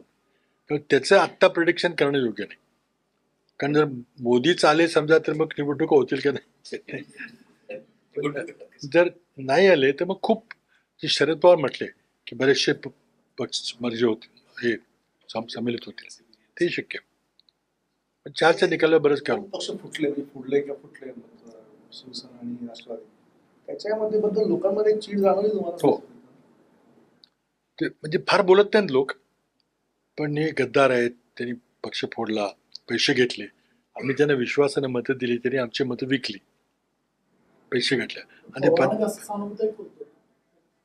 ते सांगणं आपापल्या एरियामध्ये, आता समजा बारामती एरियामध्ये कुठं उद्धवचं काही प्रश्न नाही, पण ह्या अर्बन एरियामध्ये उद्धवजींना आहे. सभा चांगल्या होत्या, रिस्पॉन्स लाईव्ह आहे, खूप चांगला रिस्पॉन्स आहे, त्यावर कळतंय. चीड विधानसभेत व्यक्त होईलच ना, की कसं ती होईल म्हणा, किंवा एक ज्याला एक सॉफ्ट कॉर्नर आहे, सहानुभूती आहे दोघांना, आणि जे प्रचाराचे लेवल खाली जाते, किंवा पर्टिक्युलरली शरद पवारांना जे मोदी म्हटले भटकती आत्मा वगैरे, ते आपल्या याच्यामध्ये ते आत्मा वगैरे म्हणत नाही ते लोक जिवंत माणसाला. ते म्हणजे मी तर असं बघितलं की मला फोटो सापडणं झालाय की तिघांचा फोटो होता बारामतीला, अजित पवार, सुनेत्रा आणि मोदी, तर तो फोटो उतरवलाय खाली आणि दोघांचा फोटो लावते, अजित पवार आणि छापलं तुम्ही? आम्ही कोणते पहिला फोटो मला तो, अरे मग दिल्लीचे लोक विचारत होते कुठे फोटो, मी दाखवतो, पाठवतो. काँग्रेसचा ट्रॅडिशनल युपीतला बालेकिल्ला किंवा ओळख असलेले अमेठी, रायबरेली आणि तिथली काय परिस्थिती? काय त्यांनी रायबरेली चूज केले. आता खरं म्हणजे निवडणुकीमध्ये कुठला निवडायचा त्या उमेदवाराचा हक्क आहे, अधिकार आहे. दोघे नीट उभे राहिलेले आहेत, एकच राहिलेत, तर ठीक आहे, दोन्ही त्यांचे घरचे मतदारसंघ होते. त्यात अमेठी नाही जिंकली म्हणून ते थोडी टीका झाली, पण त्याच ऑल राईट, इलेक्शनमध्ये काही फरक पडत नाही. पण ते रायबरेली जिंकतील असं वाटतं. अमेठी पण KL शर्मा आहे ना, ठीक आहे, तो अमेठीत अडकून पडले असते. केरळमध्ये काय वाटलं? केरळमध्ये पूर्वी 15 आमच्या होत्या, 15 राहतील का नाही माहिती नाही, पण निम्म व्हायला काय हरकत नाही असं वाटतं. पण शनितेला म्हणत होते चांगलं आहे, म्हणजे 15 सारखंच राहील, मागच्या सारखंच राहील, पण निम्म व्हायला काय हरकत नाही असं मला वाटतं. 19ला मोदी सरकार पुन्हा आलं करू, तसं आता पुन्हा समजा आलं अगदी थोड्या बहुमताने इतका विना 273 किंवा, तर तरी सुद्धा महाराष्ट्रातल्या निवडणुकांमध्ये तुम्ही एक कसं हे ठेवलेलं आहे का की तिघं एकत्र लढू आणि नक्की, काही वेळा नक्की. महाराष्ट्रात तरी सत्ता परिवर्तन घडू. नक्की नक्की किंवा असं आमचं जर दिल्लीत सरकार आलं नाही किंवा मोदींना विजय मिळाला तर नक्कीच आम्हाला सर्वायवल करता तिघांना एकत्र राहावं लागेल. किंवा आलं तरी सुद्धा किंवा निसटत्या बहुमताने अगदी आलं 250-300 तरी सुद्धा महाराष्ट्रात आम्ही सत्ता मला वाटतं की परिवर्तन करू, काही असं जरी काही निकाल लागला तरी आमचे महाविकास आघाडीचं मॉडेल राहील असं वाटतं, की त्याचा फायदाच होतो आम्हाला. आणि अगदीच जर फेल झालं मॉडेल आमचं तर मग कदाचित आपण आपलं स्वतः जोडायचं होईल, पण असं होताना दिसत नाही मला. खूप रिस्पॉन्स आहे तिन्ही, म्हणजे शरद पवारनी शिवसेनेच्या सभा घेतल्या, आम्ही राष्ट्रवादी घेतल्या, मी कराडला तर मी टोटल साताऱ्यामध्ये माझ्या निवडणुकीसारखं लढलो, तो राष्ट्रवादीचा होईल, तर चांगलं सेलिंग झालं. 14 साठी पुन्हा सिटी होणार नाही, कारण लोकसभेला त्याची तुम्ही सगळे सेपरेट राहिले. तसं आता पुन्हा होईल 24ला. नाही तसं नाही होणार, कारण तसं काही वाद नाहीत, काही नाही. तर आमचं हे अलायन्स आहे ते तसं राहील बहुतेक. पण ते सांगतात आम्ही एकत्र लढूच, म्हणजे तिघे शिंदे आणि अजित पवार सोबत. तर ते अजित पवारांचं काय होते बघितलं पाहिजे, त्याला किती जागा मिळतात. फार जागा मिळाल्या तर मग काय त्याचं व्हायबिलिटीचं क्वेश्चन येईल. शिंदेचं किती यश होईल? फार नाही, त्याचे अगदी कमी येतील, 2-3-4च्या आत राहतील. खूप लढवल्यात, काही चुकीचे उमेदवार दिलेत, ऑब्व्हियसली का दिलेत काय माहिती नाही, काही कंपल्शन आहे माहिती नाही, वेळ खूप लावला तिकीट देताना. मग भाजपच्या 28 पैकी जे काही येतील ते भाजपचे येतील बहुतेक, ह्यांच्या फक्त 2-4 आल्या ते येतील. मागच्या वेळेला 23 होती, तसं आता भाजप 28 लढत आहे. नाही 23 होते, पण एकूण म्हणतोय 32 आमच्या, म्हणजे त्यांच्या किती झाल्या, त्यांच्या 16. 16पेक्षा कमी, म्हणजे 15 ते 14 ते 16 असं म्हणतोय. त्यामध्ये भाजपच्या काही 2-4 सोडल्यावर 10-12 येतील, पण 23हून त्यांच्या खाली. अर्थात आमचं आकलन असं आहे की 32च्या आसपास आमच्या येतील, पण त्यांच्या कमी होणार. उद्धव ठाकरेंची जी मुलाखत झाली ना संजय राऊतांनी घेतली, त्याच्यामध्ये त्यांनी म्हणजे क्लिअर कट असं सांगितलं जमा आहे की पुढचा मुख्यमंत्री तेच असेल, मौर्याचं तुम्ही आता एकत्र राहणार. तुम्हालाही मंजूर आहे की उद्धव ठाकरे मुख्यमंत्री असतील पुन्हा? महाराष्ट्राचा मुख्यमंत्री सर्वात मोठा पक्ष होता त्याचा होतो. उद्धव ठाकरेंना जास्त मिळाले तर त्याचा होईल मुख्यमंत्री. आधी तसं नव्हतं ना, पण आधी त्यांचे जास्त नव्हतं. नाही, आम्ही नेहमी प्रत्येक आतापर्यंत आमच्या तरी मध्ये, आमच्या दोघांच्या मध्ये, मग तो वाद त्यांचा जो त्यावरून झाला, तर आमच्या पक्षामध्ये जेव्हा राष्ट्रवादी काँग्रेस आम्ही लढत होतो तेव्हा ज्याच्यात जास्त माणसं असतील तर मुख्यमंत्री होईल. आता उद्धव ठाकरे काँग्रेसला दिली होती संधी, जास्त जागा असणार नाही. ते काय त्यात वाद आहे थोडं. आमचं म्हणणं होतं की आम्ही आमची कम्युनिस्ट पक्षाला दिली, आमची जागा होती, ते धरून आमचं मेजॉरिटी. आता ठीक आहे, ते नाही दिलं. तोच फॉर्म्युला की ज्याच्या सीट जास्त असेल त्यांचा मुख्यमंत्री. तोच नो रिझन. पहिल्यांदा आम्ही ठरवणार नाही चेहरा, तोच असेल, त्यात काय अजिबात शंका नाही. राज्यातला एकूण गेल्या 2 वर्षाचा आढावा जर घेतला तर काँग्रेसचं एक्झॅक्ट स्टेटस काय, म्हणजे काँग्रेसकडचा कार्यकर्त्यांचा ओघ वाढतोय की ह्या लोकांच्या भांडणात अलूप राहण्याचा फायदा होतोय? 2 गोष्टी आहेत की आमचा पक्ष फुटला नाही, प्रयत्न त्यांनी खूप केला, काही लोक गेले, तर त्या दोघांनी आता राज्यसभेची तिकीट दिली दोघांनी, मिलिंद आणि अशोकला, आणि त्यांच्यावर काय प्रेशर होतं, मग बाकी छोटे 1-2 कार्यकर्ते गेलेत खाली. पण ते डिस्कंट्रीड होते लोक. आता काय झालं की जेव्हा 2 पक्षाच्या ऐवजी 3 पक्षाची आघाडी होते तर आमची संख्या निश्चितच कमी होणार. तर कमी झालेल्यामध्ये कोणाच तरी तिकीट काटणार. संजय निरुपचं तिकीट गेलं तर नाराज झालेच, काय करणार. मिलिंद जोरनाथ देणं शक्यच नव्हतं. ते 2दा त्याच माणसाने पाडलं होतं, तो शिवसेनेतच आहे, कसं दिलं तो. पण त्याने ते बार्गेन केलं, कॉर्पोरेट वर्ल्डनी त्याला मदत केली थोडीशी, आपलं कोणतरी प्रतिनिधी असावं, ठीक आहे. निरुपण थांबवण्याचे प्रयत्न किंवा फार असं काही काय तसं काय कोणी काय फार केलं काय करणार काय. नंतर खाली 1-2 लोक गेलेत काय, बसवराज गेले, काय म्हणतात की विधानसभेच्या तोंडावर आणखी काय जातील, ते इंडिव्हिज्युअल्स आहेत ते. पण जर दिल्लीत सत्ता तिकडे आम्ही जर गेलो पुढं मग काय होणार नाही, मग येतील परत लोक. कारण बऱ्याच ठिकाणी काय झालंय की आपल्याला इथं काँग्रेसमध्ये त्रास होतो किंवा मिळणार नाही किंवा हर्षवर्धन पाटलांसारखी माणसं गेली, पण नंतर घटना घडली की ते तो आमदार पुन्हा तिथं आला, आता कोणाला देणार तिकीट, असं ते कागलला झालंय. बऱ्याच ठिकाणी झालं. तिथे काय होईल माहिती नाही. तर जर सरकार आमचं आलं दिल्लीमध्ये तर मग पुन्हा हालचाल होईल. हीच माणसं काही येतील काय नवीन कार्यकर्ते कसे काय नाही, त्यामुळे काय तिकीट देण्याकरता काही ठराविक माणसं असतात जी हे. आता काय झालं, पक्ष ही संकल्पना दुबळी झाली. त्यामुळे हा कोण आहे, तर हा त्या प्रॉपर जातीचा आहे, हा तिथला स्थानिक आहे, हा दबंग आहे, तिकडे कारखाने आहेत, हे आहेत, हे अशावरच तिकीट देतो आपण, आणि तो कुठे गेला तर त्याचं स्वागत होतं. त्यामुळं ही जी ब्रिटिश पार्लमेंटरी सिस्टीम आहे त्यामध्ये पक्ष हा त्या सिस्टीमचा आत्मा आहे. तर पक्ष लढतो, माणूस लढत नाही. पण आपण त्याला आपल्या फ्युडल बॅकग्राऊंड सरंजामी बॅकग्राऊंडमुळं आपण त्याला माणसाच्या लढाईमध्ये रूपांतर केले. तर पक्षाचं पाहिजे. पूर्वी मला इथं एका कार्यक्रमाला मी मधुदंडवर त्यांच्या गेलो, पुस्तकाचं काहीतरी लोकार्पण त्यांचा शताब्दी कार्यक्रम. मला काही फार त्यांचे पाहिलेल्या लांबून काही जवळीक नव्हते, पण त्यांचं मी वाचत होतो त्यांचं आत्मचरित्र. तर ते नगरचे मुंबईला आले क्रिकेट खेळायला, नंतर कॉर्पोरेशनमध्ये त्यांना काहीतरी संधी मिळाली आणि नाथपाई वारल्यावर त्यांनी कुठं द्यायचं म्हणून ह्यांना पाठवलं. आता काही त्यांना नकाशावर रत्नागिरी तिने पाहिला असेल तर पाहिला असेल, काय संबंध नव्हता, पण लोकांनी निवडून दिलं. तो जो होता ना तो ब्रिटिश सिस्टीमचा तो भाग आहे. आता सुद्धा ब्रिटनमध्ये एखादी जागा रिक्त झाली तर ते सगळ्या ब्रिटनमधल्या युनिव्हर्सिटीमध्ये जातात आणि इंटरव्ह्यू घेतात की तुला उभं राहायचं का. तो कुठलाही संबंध नाही, कोणी कुठं उभं राहतो, सगळे राहतात लंडनला आणि फक्त शनिवार रविवारी मतदारसंघात जातात, मतदारसंघ लोकांना भेटतात. तिथं काय नळ, पाणी पुरवठा, लाईट असे काही प्रश्न नसतात, ते वेगळेच प्रश्न असतात पार्लमेंटचे, शिवभोजन वगैरे. त्यामुळे ती पद्धत यायला वेळ लागला आपल्याकडे. कारण दिल्लीचे विषयच वेगळे आहेत ना.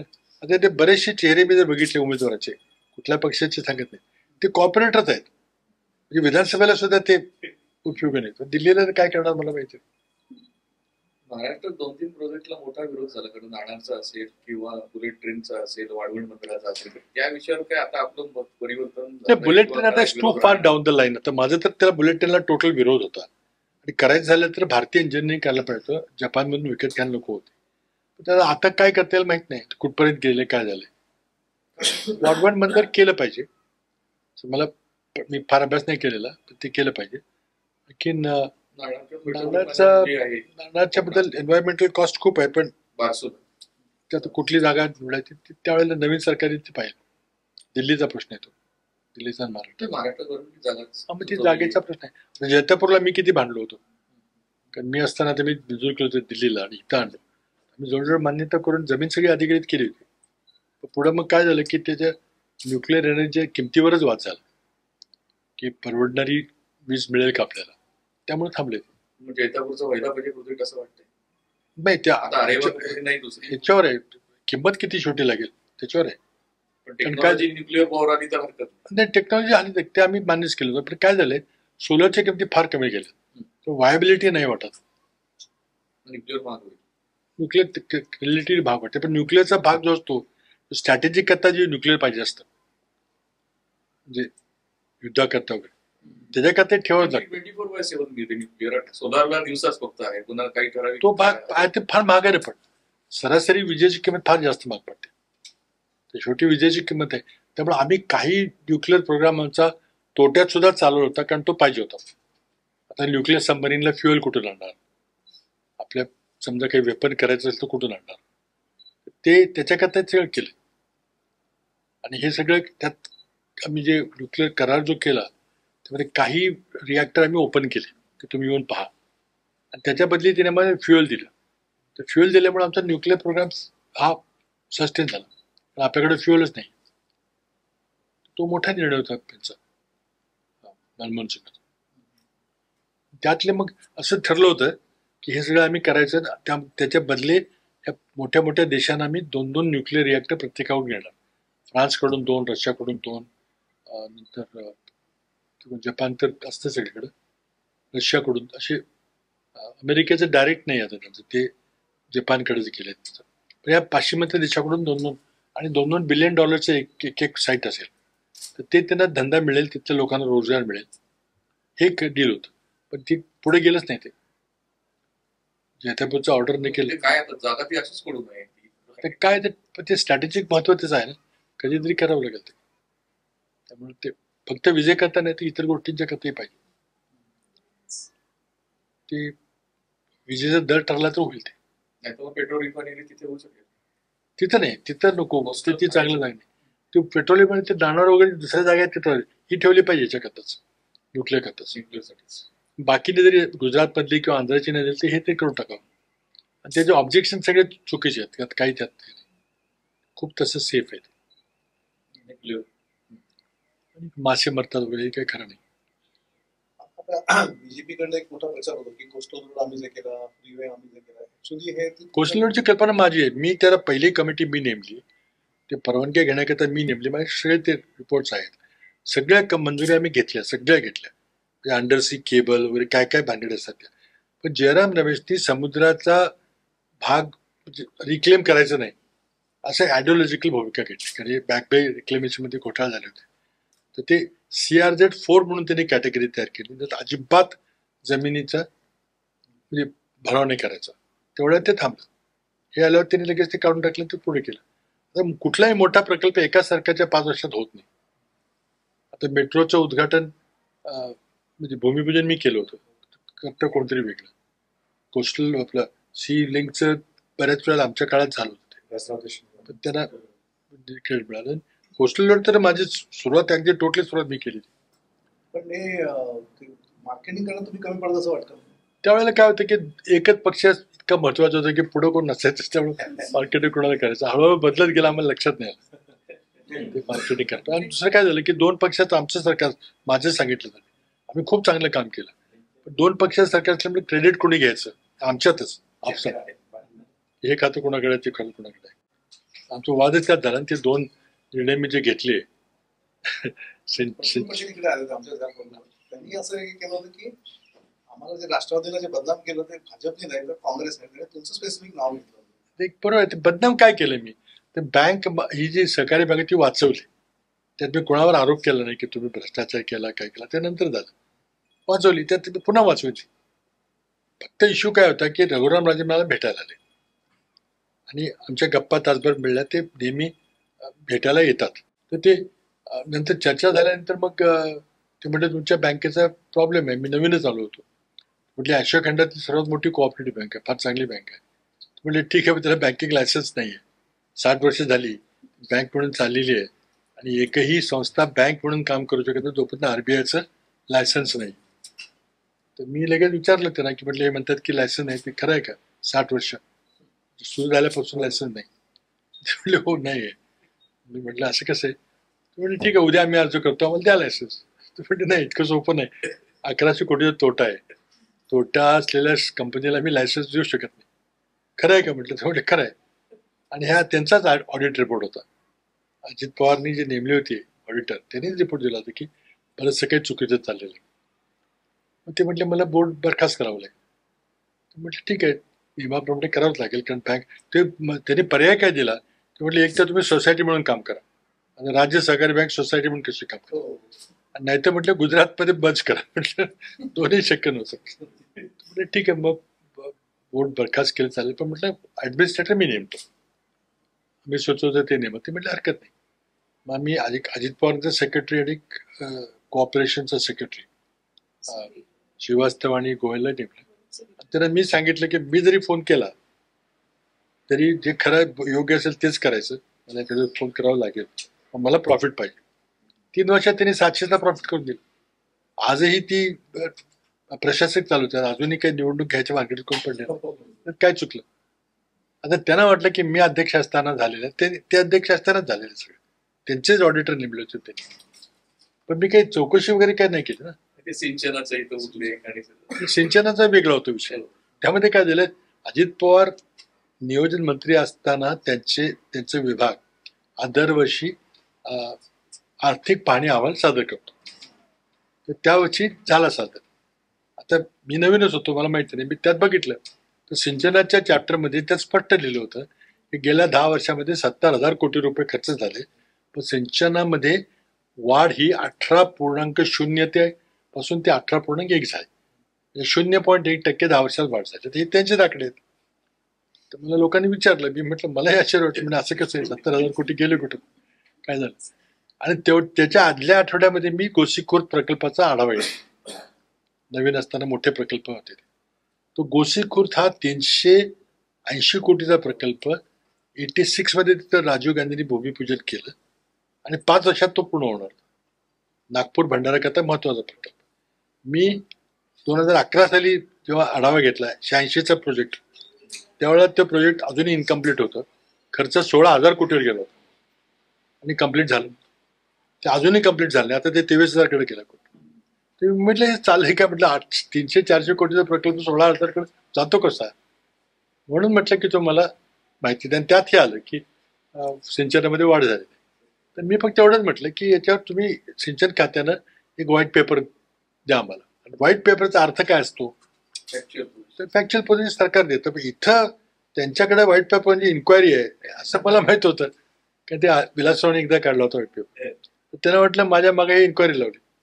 आता इन्क्वायरी लावायची तर मी अँटी करप्शन दिला असता, जसं पुढे गेला तो. पण त्यांना वाटलं की मी त्यांना टार्गेट करतोय. दोघांचा शरद पवारचा एक ग्रह झाला, प्रफुल्ल पटेल आणि यांचं झालं की हे मुद्दाम सोनिया गांधींनी निवडून मला पाठवलं इथं की एनसीपीला संपवायला. मी कुठेतरी म्हटलं की बा देशात 30 राज्य आहेत, प्रत्येक राज्यात 2-3 छोटे छोटे पक्ष असतात. सोनिया गांधी काय सकाळी उठल्यावर आज मध्य प्रदेशमधला हा बारका पक्ष संपवायचा, हा असा कर्नाटकमधला संपवायचा आहे JDSला, असं काय बरं आहे का, असं नाही होतं काय. त्यांना फक्त एकच होतं की दिल्लीमध्ये इंडिया अगेन्स्ट करप्शन चाललं होतं आणि कलमाडी वगैरे सगळ्यांची नावं आली होती. हे राज्यात सुरू झालं काँग्रेसच्या राज्यामध्ये. त्यामुळे त्या फार 70,000 कोटी गेले कुठे असं एक करोड सुरू झाली 77 झाले 14 मध्ये. आता सुद्धा भाजपने तर खूप हे चालू होते मोदी. आणि आता काल परवा जे फडणवीसांनी मुलाखतीत दिल्या, आता 10 वर्षात तुम्ही काय केलं वगैरे त्यांनाही विचारलं, ते असं म्हणतात की त्याच्यावर कारवाई झाली, चौकशी झाली आणि काही अधिकाऱ्यांवर कारवाई झाली, आता मी समाधानी आहे. अजित पवारांविषयी माझं काही म्हणणं नाहीये. नेमकं आता गैरव्यवहार झाला ते मोदींना समजून सांगितलं पाहिजे ना. मोदींनी सांगितलं की 70,000 का घोटाळा आहे म्हणून, ते मोदींना पहिले कन्व्हिन्स केलं पाहिजे. सिंचन खरं गैरव्यवहार झाला होता का आणि अजित पवार त्याला जबाबदार होते का. प्रॉब्लेम असा झाला की आम्ही जेव्हा सिंचनाचा व्हाईट पेपर आला, अतिशय चांगला डॉक्युमेंट आहे. महाराष्ट्रामध्ये सर्वात जास्त धरण आहेत, इतर कुठल्या राज्यापेक्षा जास्त. तर सगळा त्यांनी लेखाजोखा दिलेला आहे. त्यानंतर मग ऑपोजिशनने मागणी केली की याची चौकशी करा. चितळे कमिटी आम्ही नेमली सगळ्यांच्या सल्ल्याने. तर चितळे कमिटीने काय भ्रष्टाचार असं झालेला आहे असं काही नाही म्हणून सांगितलं. काय चुका आहेत काय झालं ते तरी चांगला अहवाल त्यांनी दिला. म्हणजे भ्रष्टाचार झाला असं कोणीच म्हटलं नाही. पण विदर्भ सिंचन कॉर्पोरेशनमध्ये त्यात प्रॉब्लेम काय होता की त्यांनी म्हणजे मागच्या सरकारनं ज्या सिंचन महामंडळ स्थापन केली, त्या सिंचन महामंडळ कोणाला जबाबदार, त्याच्यावर बॉस कोण आहे तर सचिव. कारण शेवटी कुठल्याही तुमच्या डिपार्टमेंटचं काम कंपनी असेल किंवा काय असेल तर सचिव हा सगळ्यात महत्वाचा अधिकारी असतो. पण सिंचन महामंडळाचा अध्यक्ष कोण तर मंत्री. त्यामुळे मंत्री अध्यक्ष असलेल्या महामंडळाचा रिव्ह्यू सेक्रेटरी कसं घेणार, तर ती विसंगती होती. त्यामुळे काही निर्णय घेतले गेले, ते विदर्भ सिंचन महामंडळामध्ये चुकीचे निर्णय घेतले गेले. म्हणून इन्क्वायरी मागितली हाऊसमध्ये. इन्क्वायरी लागली, चौकशी प्रायमा फेसची चौकशी केली आणि त्यामध्ये असं निष्कर्ष आला की यामध्ये भ्रष्टाचाराला वाव आहे, भ्रष्टाचार झाल्याचं दिसतंय, म्हणून याची ओपन इन्क्वायरी करा अँटी करप्शन, असा तिथला एक निष्कर्ष आला. ती फाईल आली मंत्रालयात. आता ती फाईल आली की अजित पवारांची ओपन इन्क्वायरी करा अशी रेकमेंडेशनची फाईल आली 15 ऑगस्ट वगैरे सह्या केल्या. आणि त्यामध्ये मग काय झालं की मी सकाळी वर्तमानपत्र उघडून बघतो तर अजित पवारची ओपन इन्क्वायरी अँटी करप्शनकडे दिलेली आहे. कोणी दिली मला तर माहितीच नाही. शेवटी म्हटली माय डेप्युटी CM, मला जे असेल ते मला तरी माहिती पाहिजे. तर नंतर कळलं की होम मिनिस्टरने केली. अजित पवारांना ते खरं वाटलं ना. अजित पवार म्हटलं मीच केले, तर उद्या सरकार पाडतो परवा पडतो सुरू झालं. मग तिने फाईल मागवली ते कोणते परगावी होते, तिथं पाहिलं की माझा काही संबंधच नाही. मग त्यांना वाटलं की ते दिल्लीतून झाले, म्हणजे घरातूनच झाले. मग ते गेले दिल्लीला आणि तिथं खूप वाद झाला, तुम्हाला मला तुरुंगात टाकायचं वेळ असं झालं. त्यांना तिथं समजलं की नाही, म्हणले हे आपण इन्क्वायरी करून टाकून मिटून टाकू. ते थांबलं, पण ते मिटलं नाही. पण खरंच गैरव्यवहार झाला का नाही झाला, आता फडणवीस समाधानी आहे, तर तुम्ही आहात का आता नाही? ही किती वर्ष चौकशी होता ही तुम्हाला? चौकशी आहे, ओपन इन्क्वायरी केलेली आहे. तर त्याचं काय पुढं काय झालं काय नाही झालं. आता ते 25,000 कोटीचा जो विषय आहे तो ईडीचा आहे, लोकांना त्यातला फरक कळत नाही. तो अँटी करप्शनचा नाही आहे. अँटी करप्शन म्हणजे काय की ती कंपनी कमी त्याची किंमत लावली, तो कारखाना विकला, जास्त घेतले लोक, ते अँटी करप्शन. ईडी हे म्हणजे तुम्ही पैसे बाहेर पाठवले, ही तुमच्याकडे संस्था आहे, त्यातून तुम्ही 25,000 कोटी पाठवले. तर पोलिसांनी 25,000 आकडा दिलाय, तो आम्ही लिहिलेला आहे, तो त्याचा चार्जशीट पण आहे तो. आणि अजित पवार म्हणतात की 1100 कोटीची बँक आहे, 25,000चा घोटाळा झाला. का 25,000चा घोटाळा नाही, तुम्ही आणखी पाठवू शकला असता बाहेर. म्हणजे काळा पैसा हा कुठेतरी बाहेर गेला, हा आरोप आहे. की तो अजून चार्ज मिटलेला नाहीये, अजूनही आहे. रिपोर्ट दिला ना, क्लोजर रिपोर्ट महाराष्ट्राच्या अँटी करप्शन दिलाय, ईडीने दिलेलं आहे. आता ते आणि मोदींनी सांगितलं ना की मी सत्तेत आल्यावर मी सगळ्यांचे करप्शन करतो. कधी बंद कधीच करणार नाही ते, तात्पुरत्या करतीलच, दाखवतील.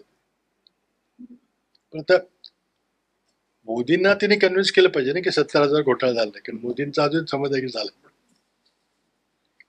पण क्रेडिबिलिटी त्यामुळे खूप गेली, मोदींची गेली, भाजपची गेली. भाजपच्या अंतर्गत खूप अस्वस्थता आहे की काय चाललंय, ही भाजप होती का आपली.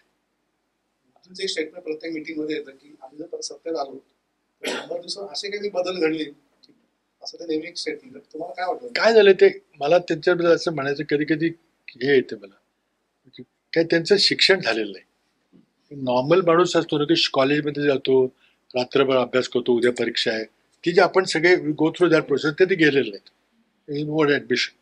आणि त्यामुळे मग कोणीतरी कानात येऊन सांगितलं की नोटा नसल्या तर मग करप्शन कसं होईल, ते तुम्ही बिलीव्ह लाईक दॅट. असं त्यांच्याकडे काहीच विचार की आपण असं करून टाकू किंवा असं करून टाकू. ते लॉजिकल एक अशी मिटिंग घेऊन तिथे सल्ला सगळ्यांचे असं कधी करत नाही. त्यांच्याकडे इकॉनॉमिक ऍडवायझरी काउन्सिल पण नव्हतं. मनमोहन सिंगचं इकॉनॉमिक ऍडवायझरी काउन्सिल होतं, त्यांना काय गरज होती. पण ते म्हटलं की मला वेळ मिळणार नाही बऱ्याचशा गोष्टीमध्ये डिटेल्स, त्याला ह्या लोकांनी शांतपणे बसून केलं पाहिजे. आणि ती कमिटी कसली होती, CR रंगराजन, सुरेश तेंडुलकर, ही प्रचंड चांगली मोठी होती. मॉन्टेक, चिदंबरम, सेक्रेटरी, इतकी चांगली कमिटी असायची, त्यांना त्याची गरजच नाही की.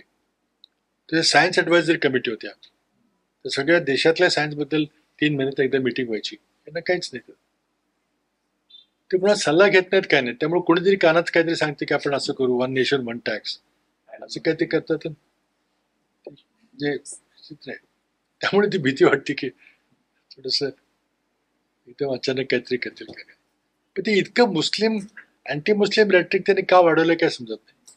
कोणी सांगितलं, त्यांनी काय फरक पडताना दिसत नाही. घटना घडली तर फरक पडेल, आता घटनेला काय तर अवधी उरलेलंच नाही. 3% झालं आता नाही येतं काय, दक्षिणेत त्यांना काय प्रवेश मिळत नाही. काँग्रेसला 14 आणि 19ला बऱ्यापैकी निवडणुकीत धक्का बसला आणि त्यानंतर एक पक्षांतर्गत एक प्रचंड नर्वसनेस दिसत होता. हा खरं तर प्रश्न विचारायला उशीर होतोय, पण त्यातून पूर्णपणे आता काँग्रेस बाहेर आली असं वाटतं का? काही प्रश्न आहेत. उदाहरणार्थ आम्ही जे उपस्थित केले होते काही जणांनी, तर आम्हाला काँग्रेस अध्यक्षांना भेटून सांगायचं होतं, ते भेटू शकले नाही त्या कोविडमुळे. म्हणून मी पत्र लिहिलं, ते पत्र लीक झालं, तिथं एक्सप्रेसमध्ये छापून आलं, त्यामुळे ते सगळा गैरसमज झाला. पण त्यामध्ये उद्देश एवढाच होता की बा राहुल गांधी जर अध्यक्ष राहणार नसतील तर मग कोणतरी फुल टाईम अध्यक्ष पाहिजे, आणि तो फुल टाईम अध्यक्ष निवडणुकीत निवडून जावा, एवढंच आमचं फक्त म्हणणं होतं. त्याला काही लोकांनी त्याचा वेगळा अर्थ काढला. बऱ्याच जण आमच्यावर खूप टार्गेट केलं की बंडू करत, पण आता ते संपले बनवतो. काय तो विषय कधीच नव्हता. जेव्हा आमची त्यांची काही 10 जणांनी बसलो होतो, 5 तास चर्चा झाली, तर त्यांनी सगळे विषय मान्य केले.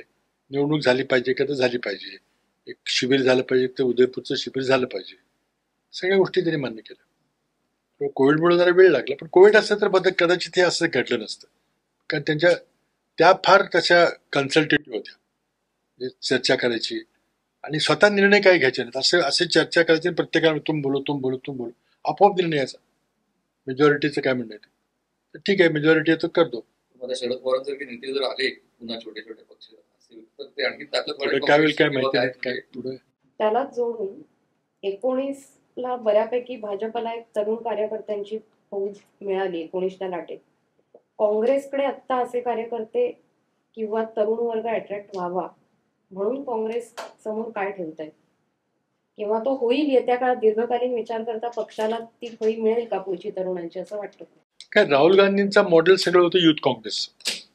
युथ काँग्रेसच्या माझ्या निवडणुकीच्या प्रोसेसमधलं जे येते ते माझे नेते आहेत. पूर्वीचं मॉडेल जे होतं की काही घरं होती, जे लॉयल घरं आहेत, त्यातलं कोण तरुण आहे का, काही युथ काँग्रेसमध्ये बरेचसे घेतले. आता गुलाम नबी आझाद, आनंद शर्मा, अंबिका सोनी सगळे युथ काँग्रेस मुवमेंटमधले होते. छनिताला आहेत युथ काँग्रेस होते. युथ काँग्रेसमधून आलेली माणसांना घ्यायचं असं होतं. पण त्यात काही अपवाद असायचे की काही चांगल्या घरातली बनलेली जी काँग्रेस विचाराची माणसं आहेत असे असायचे. आता त्यांनी सगळा फोकस आहे तो फक्त युथ काँग्रेसवर ठेवलेला. आणि त्यामध्ये काय झालं की एक्सपिरियन्स हा एक्सपेंड झाला. म्हणजे युथफुल एनर्जी पाहिजे, पण त्याचबरोबर अनुभवही पाहिजे. तर गुलाम नबी आझाद किंवा आनंद शर्मा किंवा अशी जी लोक होती त्यांना संबंध राज्याचा, संबंध देशाचा अनुभव होता. तो नव्या युथ काँग्रेसच्या मुलाला जरी तो निवडून आला चांगल्या मताने, त्याला तो मिळत नाही. कारण तो त्याला तुम्ही जनरल सेक्रेटरी, प्रभारी, पार्टी वर्कर असं असल्याशिवाय तर राज्यच कळत नाही.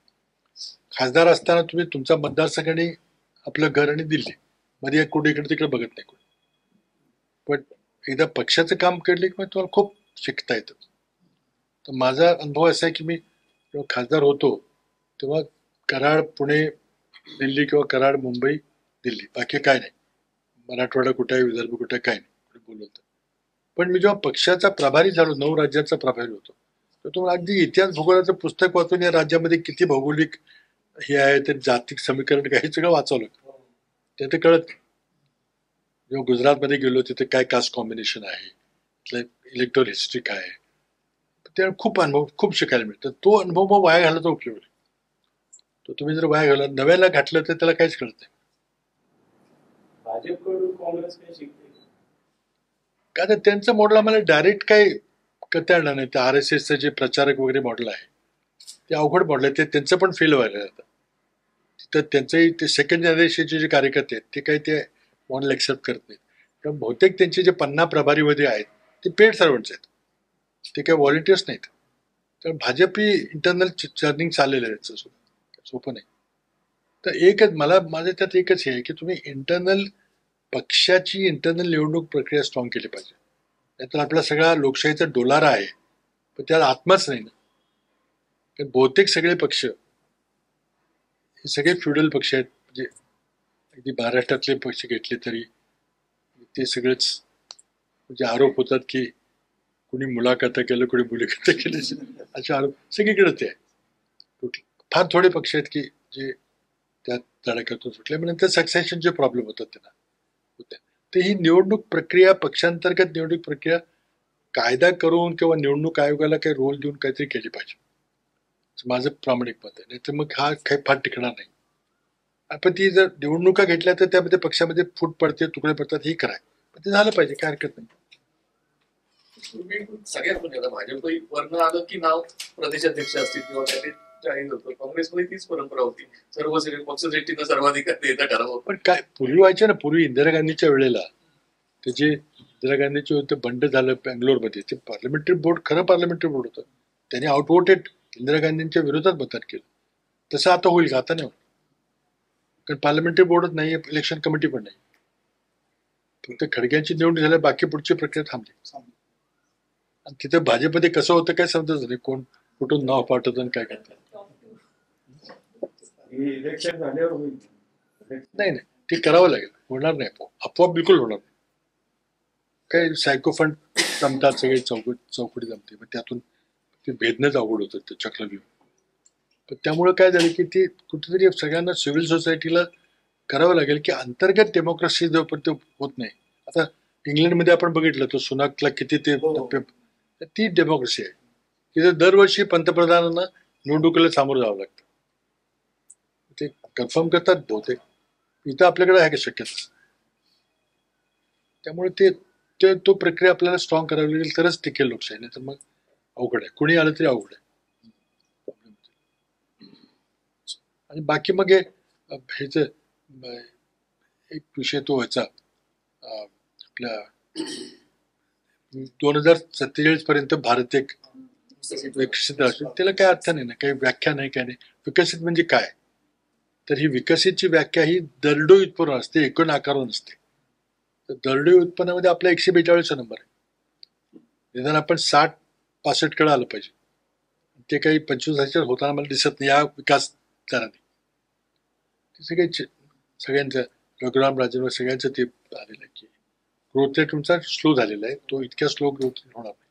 भाजप व काँग्रेसवर नेहमी टीका करतात की घराणेशाही आणि गांधी घराणं वगैरे असं. आता यांनी जे आता काढलंय मोदी परिवार म्हणून सगळं करतात ट्विटर. तुम्ही अमित शहाचं काय चाललंय? अमित शहाचं सुरू झालं परिवारवाद.